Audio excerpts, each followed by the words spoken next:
Hey there, looking to bring the ultimate photo enhancement tool straight to your desktop? Then Remini is exactly what you need. In this video, I'll show you how to run this powerful app directly on your PC. Stick around until the very end. Alright, so they actually don't have a dedicated desktop app, but since it's fully available on mobile, we can easily work around this using an emulator. You can grab the setup file completely free of charge directly from our website.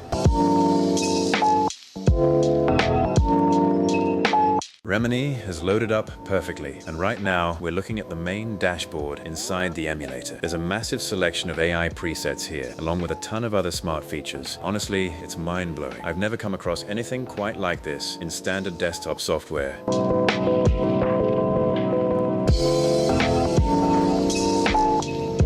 There's also a text-to-image editing feature built right in, which is incredibly convenient when you want to tweak things on the fly.